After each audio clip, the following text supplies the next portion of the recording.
Frank Condon principal क्या होता है और आप इसे कैसे रैशनलाइज कर सकते हो। नमस्ते, मेरा नाम दीप दलाल है और इस लेक्चर में हम इन्हीं प्रश्नों के उत्तर खोजने की कोशिश करेंगे।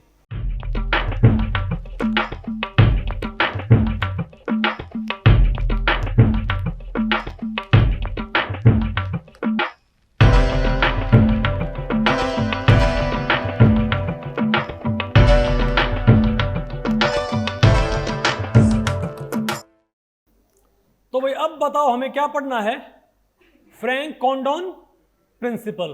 तो भाई इस टॉपिक को हमने टोटल 3 सेक्शंस में डिवाइड किया है।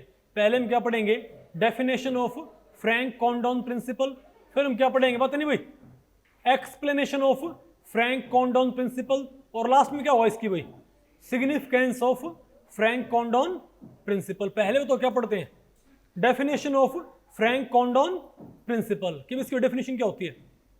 तो क्या होता है ये, the Franck Condon principle is a rule in spectroscopy and quantum chemistry that explains the intensity of vibronic transitions. तो इसको आप सिंपली क्या बोलते हो भाई, कि स्पेक्ट्रोस्कोपी और क्वांटम केमिस्ट्री में एक रूल है जिसके जरिए आप वाइब्रोनिक ट्रांजिशंस की इंटेंसिटी को रैशनलाइज करते हो। आप कहोगे भाई वाइब्रोनिक ट्रांजिशंस क्या होती हैं। भाई अगर मान लिया इलेक्ट्रॉनिक चेंज आए, आपको पता है ना कि इलेक्ट्रॉनिक स्टेट्स के कॉरस्पॉन्डिंग क्या होते हैं, बहुत सारी वाइब्रेशनल स्टेट्स, और वाइब्रेशनल स्टेट्स के कॉरस्पॉन्डिंग बहुत सारी क्या होती हैं, रोटेशनल स्टेट्स। तो कुछ समय के लिए अगर मैं रोटेशनल स्टेट्स को अब हम भाई बिल्कुल क्या कर दें, नेग्लेक्ट, तो वाइब्रेशनल स्टेट्स और भाई इलेक्ट्रॉनिक स्टेट्स, अरे बोलो भाई, तो उनके बीच में जो ट्रांजिशन होगी, मतलब इलेक्ट्रॉनिक चेंज आए, मतलब मॉलिक्यूल का इलेक्ट्रॉनिक क्लाउड क्या हो जाए, डिस्टर्ब, लेकिन साथ में उसकी वाइब्रेशनल मोड भी क्या हो जाए, एक्साइट। तो इसको हम क्या बोलें, क्या है ये, वाइब्रोनिक चेंज, यानी कि electronic change along with vibrational change क्या कहलाएगा, वाइब्रोनिक चेंज। तो वाइब्रोनिक चेंजेस की जो इंटेंसिटी होती है उनको उनके प्रिडिक्शन के लिए एक रूल होता है, उसको हम क्या बोलते हैं, फ्रैंक कॉन्डोन प्रिंसिपल।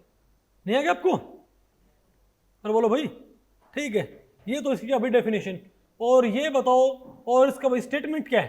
भाई यहाँ पर दोनों बातें, डेफिनेशन भी और क्या है, स्टेटमेंट भी है। ये रूल क्या कहता है, in the course of electronic transition the internuclear distance remains the same due to heavy nature of nuclei. बोलो भाई, ये कहता है जब कोई इलेक्ट्रॉनिक ट्रांजिशन होती है, देखो इससे पहले टॉपिक में आपने क्या पढ़ा था, इलेक्ट्रॉनिक स्पेक्ट्रा ऑफ एटम्स। अब हमने भाई इसके बाद शुरू क्या करने हैं, इलेक्ट्रॉनिक स्पेक्ट्रा ऑफ मॉलिक्यूल्स। तो भाई इलेक्ट्रॉनिक स्पेक्ट्रा ऑफ मॉलिक्यूल्स के बारे में बात करने से पहले आपको क्या मालूम होना चाहिए, बताओ भाई, बताओ कि उन सभी में वाइब्रोनिक ट्रांजिशंस की इंटेंसिटी को कौन सा प्रिंसिपल डिक्टेट करता है। ओके, गड़ी छबी तो भाई, तो उनको भी कौन सा प्रिंसिपल उनको भाई डिक्टेट करता है। ओके, तो आप ही बताओ भाई, अगर मान लिया एक मोटरसाइकिल है, वो भाई इजीली नहीं मुड़ जाएगी क्या, बताओ भाई। अरे भाई एक मोटरसाइकिल है, वो बताओ क्या होगी, इजीली मुड़ जाएगी अगर उसको भाई उल्टा होना हो। लेकिन अगर मान लिया भाई पानी में एक शिप हो, एक जहाज हो, एक ट्रक को भाई उल्टा होने में ज्यादा टाइम नहीं लगता क्या, ज्यादा भाई एफर्ट नहीं लगता क्या, क्यों, ट्रक क्या होता, भारी होता है भाई, इजंट इट।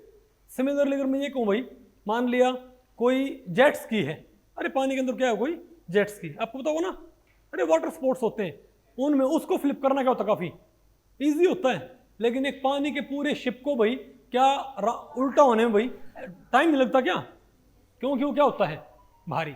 तो सिमिलरली भाई ये क्या बोलते हैं, क्योंकि न्यूक्लियाई क्या होते हैं भाई, क्योंकि न्यूक्लियाई क्या होते हैं, भारी होते हैं, तो इस वजह से बताओ क्या आएगा, बोलो भाई, इलेक्ट्रॉनिक ट्रांजिशन जब होएगी तो इंटर न्यूक्लियर डिस्टेंस, क्योंकि न्यूक्लियस क्या है, हैवी, इलेक्ट्रॉन क्या है, हल्के हैं, तो इलेक्ट्रॉन तो अपना रहने का तरीका बदल लेंगे, लेकिन उस रफ्तार से न्यूक्लियाई अपना रहने का तरीका चेंज नहीं कर सकते। ओके, तो ये आपका क्या है, फ्रैंक कॉन्डोन प्रिंसिपल। अब बताओ क्या पढ़ते हैं भाई, explanation of Frank Condon principal. तो भाई देखो इसके मैं आपको बताऊं, दो भाई एक्सप्लेनेशन है। एक तो क्या आपके पास क्लासिकल एक्सप्लेनेशन, क्या बोलते, क्वांटम मैकेनिकल एक्सप्लेनेशन, कि भाई ऐसा क्यों होता है। ओके, अच्छा एक बात और मैं आपको बताऊं भाई कि जब इलेक्ट्रॉनिक ट्रांजिशन होती है ना, अच्छा बताओ, जब आप वाइब्रेशनल स्पेक्ट्रा पढ़ रहे थे तो क्या रोटेशनल ट्रांजिशंस के ऊपर कोई पर्टिकुलर कंडीशन थी ना कि भाई रोटेशनल चेंज इस लेवल से आना चाहिए भाई, कि डेल्टा जे +1 आया कि +2 की -1 की -2। तो सिमिलर आप लिखोगे भाई कि इलेक्ट्रॉनिक ट्रांजिशन जब होएगी तो वाइब्रेशनल चेंज कितनी डिग्री का हो सकता है, मतलब वाइब्रेशनल चेंज एक अप होएगा कि एक, मान लिया भाई ये हमारे पास क्या है कोई, ये हमारे पास क्या है कोई ग्राउंड इलेक्ट्रॉनिक स्टेट, ये हमारे पास क्या है कोई एक्साइटेड इलेक्ट्रॉनिक स्टेट। ये बताओ क्या इसका V0 और ये बताओ क्या इसके V0 V1 V2 V3 भाई V0 V1 V2 V3 V4 and so on. Okay, similarly यहाँ भी क्या है V1 V0 V3।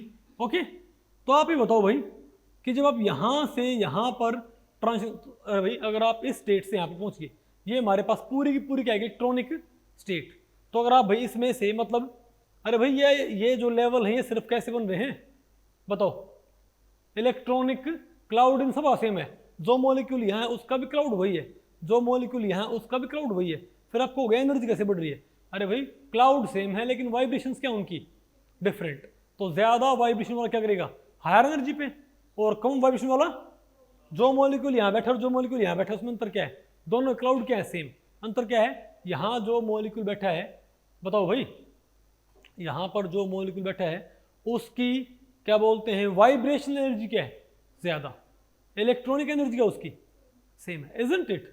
तो भाई ये कहता है, तो आप ये बताओ भाई, तो जब आप यहाँ से यहाँ पर जाओगे तो इससे आप क्या होता है, इससे आप जो सिलेक्शन रूल्स हैं उनको आप भाई उनको भाई आप एक तरह से मालूम कर सकते हो। अब पता है यहाँ पर क्या सिलेक्शन होता है, कोई सिलेक्शन रूल नहीं, उसकी वजह क्या होती है भाई सिंपल बात ये है, जिस अरे भाई जिस क्या बोलते हैं बॉन्ड लेंथ के साथ, जिस बॉन्ड लेंथ के साथ मॉलिक्यूल फोटोन से इंटरेक्ट करता है उसी बॉन्ड लेंथ के साथ बताओ कहाँ पहुंचेगा एक्साइटेड स्टेट के अंदर, नहीं बात आपको पहले पड़ी। अब आपने देखना है कि वो बॉन्ड लेंथ उसे मिलती कहाँ है, वो बॉन्ड लेंथ उसको भाई कहाँ पर मिलती है, जहाँ पर वो बॉन्ड लेंथ मिलने की सबसे ज़्यादा क्या होगी संभावना, वो उसी लेवल में पहुंच जाएगा। नहीं है क्या आपको, मतलब मैं आपको बताऊं भाई जब इलेक्ट्रॉनिक चेंज आता है तो वाइब्रेशनल लेवल के चेंज पे कोई रेस्ट्रिक्शन नहीं होती, डेल्टा V0 डेल्टा V +-1 +-2 +-3 हर एक वाइब्रेशन चेंज क्या होता है अलाउड होता है, नहीं बात आपको पहले पड़ी। लेकिन आपने भाई लेकिन क्योंकि ग्राउंड इलेक्ट्रॉनिक लेवल के ग्राउंड वाइब्रेशनल लेवल में सारी की सारी पॉपुलेशन होती है, तो ट्रांजिशन आपने कंसीडर कहाँ से करनी होती है ग्राउंड इलेक्ट्रॉनिक लेवल के, ग्राउंड इलेक्ट्रॉनिक स्टेट के V0 लेवल से। बात आपको पहले पड़ रही है, तो आप बताओ उसको भाई आप कैसे एक्सप्लेन करोगे कि ये भाई ये किसी लेवल में पहुंच जाएगा। अरे भैया तो उसका क्या है एक्सप्लेनेशन, क्या कि भाई जिस बॉन्ड लेंथ के साथ मान लिया कोई मॉलिक्यूल है उसकी भाई इक्विलिब्रियम बॉन्ड लेंथ क्या मान लिया 10, अरे भाई किसी मॉलिक्यूल की इक्विलिब्रियम बॉन्ड लेंथ क्या है 10 है। अभी मानो जब फोटोन आया उस वक्त उसकी बॉन्ड लेंथ 11 है, क्या भाई तो हम क्या बोलेंगे उसकी भाई उस मॉलिक्यूल की इक्विलिब्रियम बॉन्ड लेंथ बेशक क्या है 10, लेकिन वो फोटोन से इंटरेक्ट किस बॉन्ड लेंथ के साथ कर रहा है 11 के साथ, तो वो 11 बॉन्ड लेंथ उसे जहां जिस हायर लेवल मिलेगी ना वो वहीं पहुंचेगा। नहीं बात आपको पहले पड़ी, अगर उसको 11 बॉन्ड लेंथ कहाँ नहीं मिलती V0 में तो V0 में नहीं पहुंचेगा। अगर उसको 11 बॉन्ड लेंथ कहाँ मिल सकती है, मान लीजिए मानो भाई ये मानो कि V0 में मिनिमम बॉन्ड लेंथ थी क्या, आप मानो कि V0 में मैक्सिमम बॉन्ड लेंथ क्या माने 10.5 है। अरे क्लास अगर आप इसको क्लासिकली देखो तो आप क्या मानो भाई कि इसके V0 में मैक्सिमम बॉन्ड लेंथ बताओ क्या मान लिया भाई 10.5 है, और मॉलिक्यूल एब्जॉर्ब भाई किस पे कर रहा है 11 पे भाई, तो वो यहाँ पर नहीं पहुँच सकता एटलीस्ट, क्योंकि वो बॉन्ड लेंथ यहाँ पर अवेलेबल नहीं है क्या आपको। इसको भी और भी बेटर तरीके से आप कैसे इमेजिन कर सकते हो, आप ही बताओ भाई, आपने पढ़ा था ना, आपने पढ़ रखा ना कि भाई अरे आपने भाई ये पढ़ रखा है कि किसी इलेक्ट्रॉनिक लेवल में वाइब्रेशनल जो स्टेट्स होती हैं उनके वेव फंक्शंस क्या होते हैं, क्या नहीं पढ़ रखा। भाई हमने आपको पढ़ाया था कि ये क्या है V0। अगर मैं V0 को भाई बताओ इसका फंक्शन कौन सा होगा। अगर मैं इसका फंक्शन ड्रॉ करना चाहूँ तो इसका बताओ फंक्शन कैसे आएगा हमारे पास V0 लेवल का, भाई क्वांटम मैकेनिकली ये होगा ना हमारे पास। तो हमको पता है मैक्सिमम बॉन्ड लेंथ कौन सी होती है, सॉरी भाई मैक्सिमम टाइम ये किस बॉन्ड लेंथ स्पेंड करेगा। अरे भाई आर इक्विलिब्रियम पे।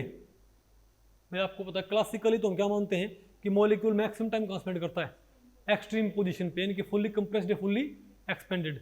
लेकिन क्वांटम मैकेनिकल ऑसिलेटर तो क्या करता है भाई, हमने आपको पढ़ाया था वो मैक्सिमम टाइम कहाँ स्पेंड करता है, आर इक्विलिब्रियम पे, यानी कि भाई और यहाँ पर आर इक्विलिब्रियम क्या है, ये वाली, इजंट इट।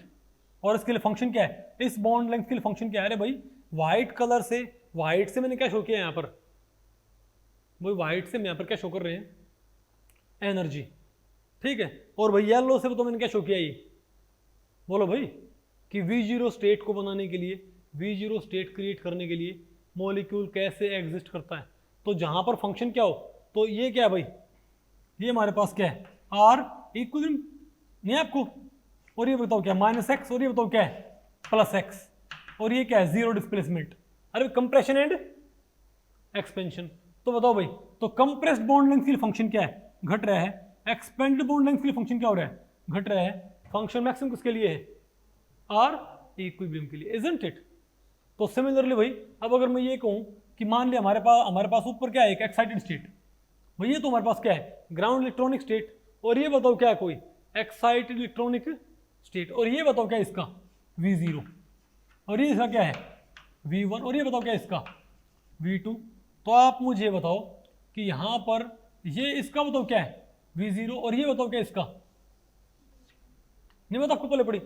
तो सिंपल सी बात है, अगर बॉन्ड लेंथ चेंज नहीं होएगी तो बताओ ये किसी पर्टिकुलर बॉन्ड लेंथ के साथ मॉलिक्यूल कहाँ पहुंचेगा। आप मानो भाई अगर मॉलिक्यूल इस बॉन्ड लेंथ के साथ एब्जॉर्ब करता है, अगर मॉलिक्यूल भाई इस बॉन्ड लेंथ के साथ एब्जॉर्ब करता है, तो ये बॉन्ड लेंथ से सबसे ज़्यादा मिलने के चांसेस कहाँ हैं, ऊपर वाले के V0 में। भाई सिंपल सी बात है, ये बॉन्ड लेंथ के साथ मॉलिक्यूल करता है, इस बॉन्ड लेंथ के साथ मॉलिक्यूल एब्जॉर्ब करता है, तो ये बॉन्ड लेंथ V0 मिलने के सबसे ज्यादा चांस। लेकिन V1 के लिए फंक्शन क्या है, इस बॉन्ड लेंथ के लिए V1 में फंक्शन क्या है, 0।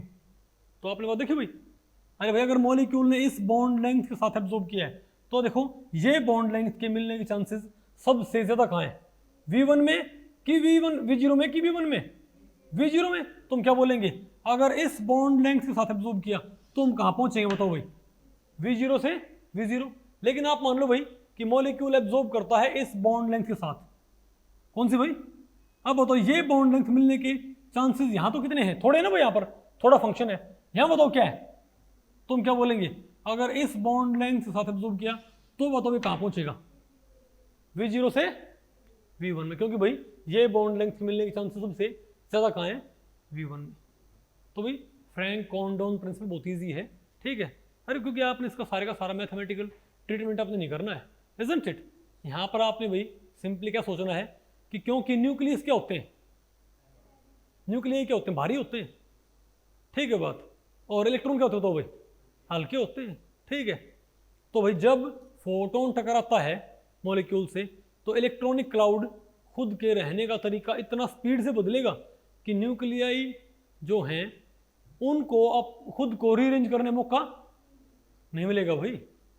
समझ गए बात कि इमीडिएटली क्या होगा बताओ भाई, इलेक्ट्रॉनिक क्लाउड क्या हो जाएगा, चेंज हो जाएगा। तो मॉलिक्यूल कहाँ पहुंच गया है, एक्साइटेड स्टेट में, लेकिन भाई उसकी बॉन्ड लेंथ कुछ समय के लिए क्या रहेगी, वही रहेगी जो उसके पास इनिशियली थी, नहीं है क्या आपको।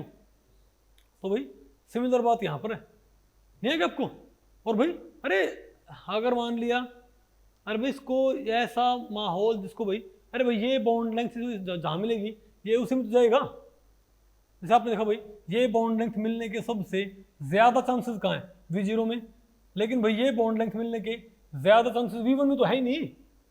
तुम समझ गए कि भाई इस बॉन्ड लेंथ के साथ एब्जॉर्ब किया तो मॉलिक्यूल कहाँ पहुँच सकता है, V0 में, लेकिन थोड़ी सी कंप्रेस्ड बॉन्ड लेंथ के साथ एब्जॉर्ब किया तो मॉलिक्यूल कहाँ पहुँच जाएगा, V1 में।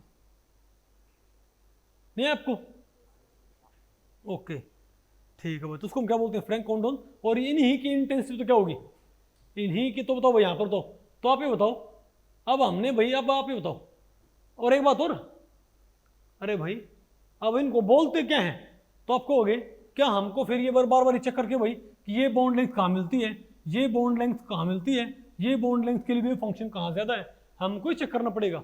नहीं। तो आप क्या करते हो भाई, आप इसको रिवर्स गियर में लेके चलते हो, आप ऊपर वाले लेवल से देख लेते हो भाई कि अगर इस V0 में पहुंचना हो तो किस बॉन्ड लेंथ के साथ, यहां पर भाई, और आपको पता है इस बॉन्ड लेंथ के साथ सबसे ज्यादा क्या है, पार्टिकल्स। अरे वेव फंक्शन क्या सबसे क्या भाई ज्यादा है ना, तो मोस्ट इंटेंस कौन सी आएगी, V0 से V0। तो क्या करते हैं, इसको उल्टी बनाते हैं ट्रांजिशंस को, क्या भाई उल्टी बना। तो बताओ अगर मैं ये बनाऊं, अगर मैं यहां से लेके आऊं, बताओ ट्रांजिशन अगर मैं यहां से लेके आऊं तो क्या है इस बॉन्ड लेंथ के लिए, और मुझे भाई अगर मैं V1 से इसको नीचे लेके आऊं तो बताओ यहां पर आ गया ना। तो आप बताओ भाई V0 से अगर मैं यहां पर आया तो कितनी बॉन्ड लेंथ है, इतनी। अगर मैं V1 से यहां पर आया तो कितनी बॉन्ड लेंथ है, कंप्रेस्ड है ना।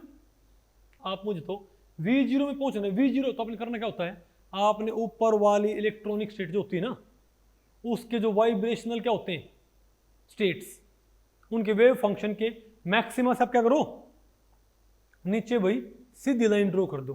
क्या, अरे भाई आप ऊपर वाले जो क्या है ये वाइब्रेशनल लेवल्स, इनके मैक्सिमम वेव फंक्शन वाले पॉइंट से नहीं है, आप नीचे क्या करो, सीधी लाइन ड्रॉ करो, और आप ये देखो कि किस बॉन्ड लेंथ को अटेन करते हैं। तो आप देखो भाई अगर आप V0 से कहां पर आते हो, तो V0 के मैक्सिमा से, V0 का मैक्सिमा कहां, यहां पर होगा ना भाई, V0 का वेव फंक्शन मैक्सिमम कहां पर है, इस पॉइंट पे। यहां से नीचे आओ तो हम भी यहां भी, तो इसके V0 में कहां पर आए हैं, तो ग्राउंड इलेक्ट्रॉनिक स्टेट के आप V0 में कहां पर आए हो, बताओ भाई, R इक्विलिब्रियम पे, और R इक्विलिब्रियम के लिए वेव फंक्शन का सबसे ज्यादा। तो हम समझ गए ये क्या है हमारे पास, मोस्ट इंटेंस ट्रांजिशन, क्या है मोस्ट इंटेंस। दूसरी तरफ अगर मैं V1 से कहना चाहूं V0 में, तो V1 के मैक्स से आप क्या करो भाई, V1 के मैक्सिमम वेव फंक्शन से, V1 में जिस बॉन्ड लेंथ के लिए क्या है मैक्सिमम वेव फंक्शन, देखो भाई वो कहां मिलता है, इस बॉन्ड लेंथ पे। अब इस बॉन्ड लेंथ के लिए फंक्शन क्या हमारे पास, ये होगा फंक्शन, तो थोड़ा क्या है कम नहीं फंक्शन भाई सेंट्रल पॉइंट पे क्या है कि इस बॉन्ड लेंथ के लिए फंक्शन क्या ज्यादा, क्या कंप्रेस्ड बॉन्ड लेंथ के लिए फंक्शन कम नहीं हो रहा, क्या एक्सपेंडेड, क्या भाई एक्सपेंडेड बॉन्ड लेंथ के लिए फंक्शन कम नहीं हो रहा क्या। तो अगर आप भाई V1 के मैक्स से नीचे आते हो तो आपको कौन सी बॉन्ड लेंथ मिलती है, कंप्रेस्ड, क्या मिलती है भाई, कंप्रेस्ड बॉन्ड लेंथ। इसका मतलब बताओ क्या है कि V0 से V1 क्या आएगा, लेस इंटेंसिटी, V0 से V1 क्या आएगी भाई, लेस इंटेंसिटी। और सिमिलरली मैं ये कहूं, अगर मैं ये कहूं भाई कि ये बताओ हमारे पास क्या है भाई, ये मान लो ये वेव फंक्शन नहीं है, अरे ये वेव फंक्शन स्क्वायर है, वेव फंक्शन तो ऐसा होता, देखिए हम वेव फंक्शन के स्क्वायर, क्या ये फंक्शन के स्क्वायर। तो ये बताओ क्या हमारे पास, अब ये बताओ भाई, अब मुझे V2 में जाना हो, कहां जाना हो हमको भाई, तो बताओ V2 में जाने के लिए भाई क्या करो आप, V2 में बताओ भाई आने के लिए कौन सी बॉन्ड लेंथ सुटेबल है, V2 में आने के लिए कौन सी बॉन्ड लेंथ सुटेबल है, V2 में मैक्सिमम वेव फंक्शन कहाँ है, इस बॉन्ड लेंथ के लिए। अरे बोलो भाई ये बॉन्ड लेंथ कहाँ मिलती है बताओ, और भी कंप्रेस्ड, और भी कंप्रेस्ड भाई, सिंपल सी बात है। क्या इस बॉन्ड लेंथ के लिए वेव फंक्शन क्या है, सबसे ज्यादा, इस बॉन्ड लेंथ के लिए फंक्शन क्या है, ग्राउंड इलेक्ट्रॉनिक स्टेट में क्या इस बॉन्ड लेंथ के लिए फंक्शन क्या सबसे ज्यादा, वाइब्रेशनल वेव फंक्शन, इसके लिए क्या कम, इसके लिए और कम, इसके लिए और कम, इसके लिए और कम। तो हम क्या बोलेंगे, कंप्रेस्ड बॉन्ड लेंथ के लिए फंक्शन क्या है, कम है, और एक्सपेंडेड के लिए क्या कम है भाई, और R इक्विलिब्रियम के लिए क्या सबसे ज्यादा। तो सिंपल सी बात है, अगर किसी एक्साइटेड वाइब्रेशनल लेवल का, अगर किसी एक्साइटेड इलेक्ट्रॉनिक स्टेट का कोई वाइब्रेशन लेवल है, बोलो भाई उसके प्रोबेबिलिटी मैक्सिमा से, उसके प्रोबेबिलिटी मैक्सिमा से अगर हम एक नीचे लाइन ड्रॉ करें और वो कहाँ पड़े बताओ भाई, जितनी कंप्रेस्ड और एक्सपेंडेड बॉन्ड लेंथ पड़ेगी उतनी ही उसके चांसेस क्या होंगे भाई, कम, क्योंकि भाई कंप्रेस्ड बॉन्ड लेंथ फंक्शन क्या है, कम। मतलब मॉलिक्यूल जो भाई ग्राउंड स्टेट वाले मॉलिक्यूल हैं वो कम टाइम स्पेंड करते हैं कंप्रेस्ड और एक्सपेंडेड बॉन्ड लेंथ के साथ, तो फोटोन से उनका इंटरेक्शन का चांस क्या हो जाएगा, कम हो जाएगा। नहीं है क्या आपको, तो ये क्या आपका फ्रैंक कॉन्डोन प्रिंसिपल। कुछ बात आपको पड़ी भाई, अरे बोलो भाई यहाँ पर देखो, बताओ बताओ भाई, आप ये बताओ, अरे भाई आप इस बॉन्ड लेंथ के साथ बताओ कहाँ पहुँच गए, बोलो भाई, ध्यान से देखो भाई, बताओ ये बताओ कहाँ मिलते हैं हमको सबसे ज़्यादा, यहाँ नहीं मिल रही भाई यार, यहाँ हम कहाँ पहुँच रहे हैं मैक्सिमम पे, नहीं बता आपको पहले पड़े भाई, तो हम क्या वो कौन सा लेवल ये V6, इसका मतलब बताओ क्या हुआ, इसका मतलब क्या हुआ भाई बताओ, अगर हम यहाँ से शुरू करें तो हम कहाँ पहुँचेंगे V6 में, इजंट इट, नहीं है क्या आपको, अरे बोलो भाई, तो ये क्या आपका फ्रैंक कोंडोन प्रिंसिपल। अब बताओ भाई significance of Franck Condon principle, ठीक है। अब इसके फायदे क्या हैं, इसके फायदे ये हैं इसके भाई कि आप इससे इलेक्ट्रॉनिक जो स्पेक्ट्रा होता है उसमें वाइब्रोनिक ट्रांजिशंस की इंटेंसिटी को रैशनलाइज कर सकते हो, एब्जॉर्प्शन पीक्स को भाई, लेकिन साथ में फायदा भी है कि आप इससे सिर्फ और सिर्फ जो यूवी विजिबल क्या होती हैं एब्जॉर्प्शन पीक्स, उन्हीं को नहीं, आप जो क्या होती हैं फ्लोरोसेंस पीक्स, कौन सी भाई, यानी सिर्फ ये नहीं भाई कि भाई अरे ग्राउंड इलेक्ट्रॉनिक स्टेट से एक्साइटेड इलेक्ट्रॉनिक स्टेट में जाना, सिर्फ उन्हीं पीक्स की आप इंटेंसिटी प्रिडिक्ट नहीं कर सकते, आप एक्साइटेड स्टेट से ग्राउंड स्टेट में आना, उन पीक्स की इंटेंसिटी भी आप प्रिडिक्ट कर सकते हो, इजंट इट, अरे बोलो भाई, यानी कि ये absorption as well as fluorescence दोनों की ही इंटेंसिटी को काफ़ी हद तक रैशनलाइज कर सकता है, फ्रैंक कोंडोन प्रिंसिपल, ओके। तो भाई इस लेक्चर में इतना ही, अगर इस लेक्चर के बारे में आपके कुछ प्रश्न या सुझाव हैं तो आप मुझे नीचे कमेंट सेक्शन में पूछ सकते हैं, मैं उनके उत्तर देने की पूरी कोशिश करूंगा। तो ठीक है, मिलते हैं अगले लेक्चर में, तब तक के लिए नमस्ते।